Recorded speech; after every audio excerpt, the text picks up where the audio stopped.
Good morning, our viewers. Welcome to NECO tutorials. Now, today we're looking at physics, and this question is coming from the topic elasticity in physics. So, the question says a spiral spring balance is 25.0 cm long when 5 Newton hangs on it, and 30.0 cm when the weight is 10 Newton. What is the length of the spring if the weight is 2 Newton, assuming Hooks law is obeyed? Now, solving this question entails a lot of calculation. Now, the question is coming from NECO 2000. So, this topic or this question is coming from the topic elasticity, and there is a law that governs elastic material, and that law is Hooks law of elasticity. Hooks law of elasticity, and the law states that provided that the elastic limit of an elastic material is not exceeded, the extension of the material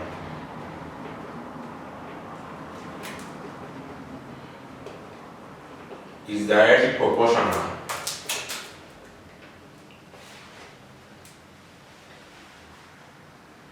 to the applied force. So Hooks law states that provided that the elastic limit of an elastic material is not exceeded, the extension of the material is directly proportional to the applied force. Now, the law has a limitation that provided that the elastic limit, that limit is not exceeded, that the extension of the material that is directly proportional to the applied force. So, representing this law mathematically, you have that F is equals to F, the force is directly proportional to the what? Extension. Now, this is a variation symbol, and according to variation in mass, if you want to remove the variation sign, you introduce two things. You introduce an equality sign and a constant. So you have F is equals to K E, where F is equals to the force, K is equals to force constant or elastic constant, force constant, and E is equals to extension.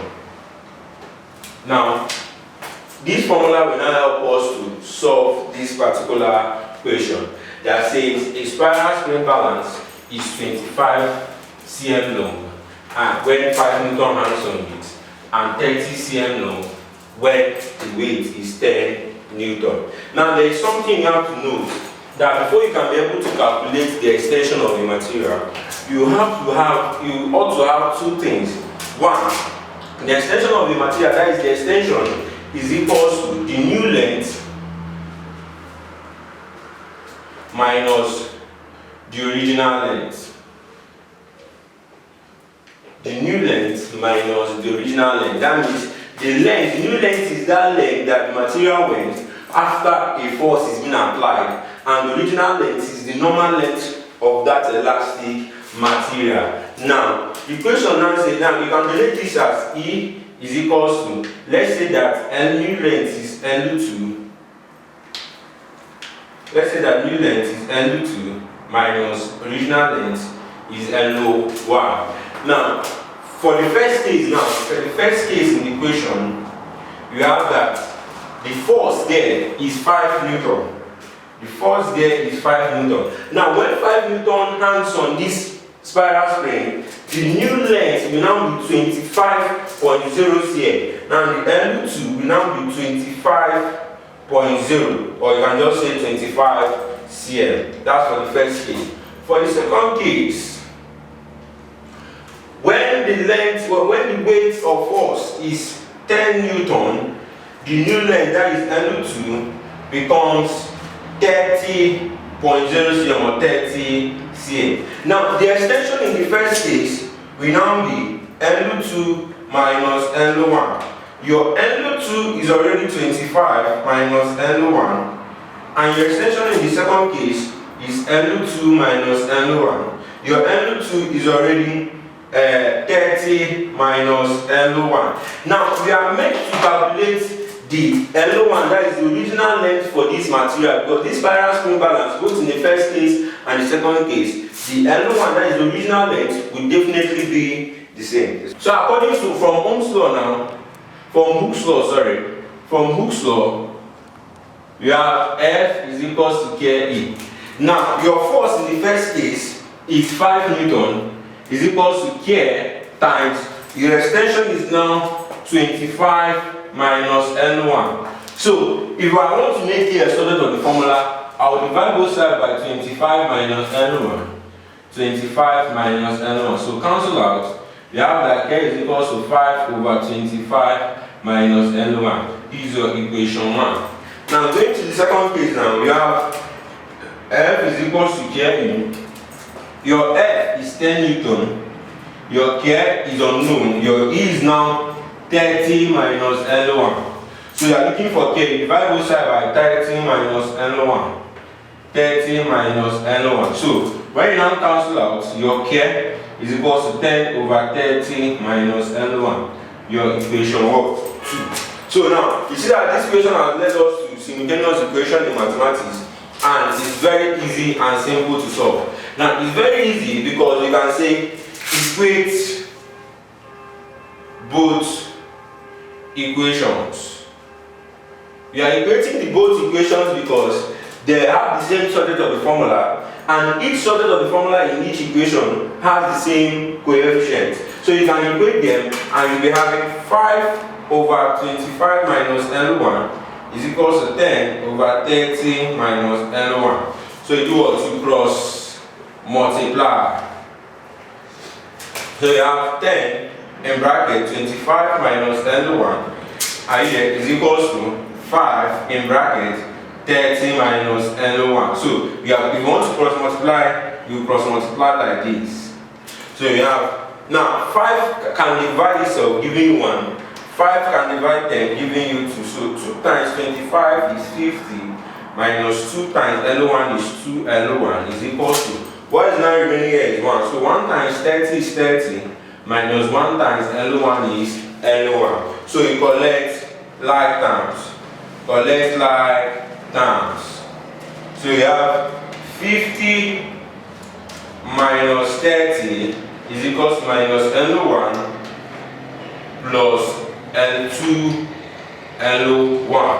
So you now have 50 minus 30 is 20 is equals to minus L1 plus 2 L1 will now give you L1. So therefore your L1 is 20 cm. So your L1 in this case is 20 cm. So can we now get the force constant, that is the K? We can get the force constant. We can either use the first case or the second case. Whether you use the first case or the second case, you will still get the same answer. So you have E is equals to L2 minus L1. I'm using the first case now. In the first case, your D length is 25.0, or let's say 25, minus your old length is original length is 20. So when you have 25 minus 20, you'll be having that your E is 5 cm. Even if you go to the second case, you will still have the same answer. Okay, we now have that F is equals to KE.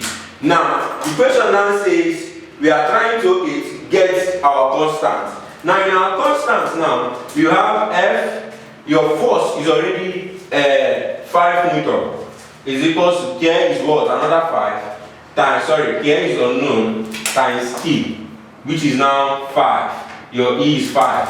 So, you can now divide both sides by what? 5. When you divide both sides by 5, your K will now be 1.0 Newton per meter, because the unit of the force constant in elasticity is Newton per meter. Now, the question now went further to ask, what will be the length of the spring? If the weight is 2 Newton, what will be the length? Now, for you to calculate the length, you are still using the F is equals to KE formula, that your F is now 2 Newton is equals to your K is 1 times your E is unknown. Before you can get the length, you need to get the extension. So you now divide both sides by what? 1. Divide both sides by 1, and your E is now 2 cm. Now your E is now 2 cm. What will be your force? What will be your new length? If your extension is 2 cm, what will be your new length? So you have E is equals to N2 minus N1, and E is equals to, your E is now 2 is equals to N2 minus your N1 is already 20. So your N1 is already 20. So when you collect like that, this one goes over with plus. I have 2 plus 20 is equals to N2. 2 plus 20 will now give you 22 is equals to N2. And therefore your N2 is equals to 22 cm. And that will be the answer. So thank you. If you haven't subscribed, make sure you click our subscribe button and subscribe. Thank you very much.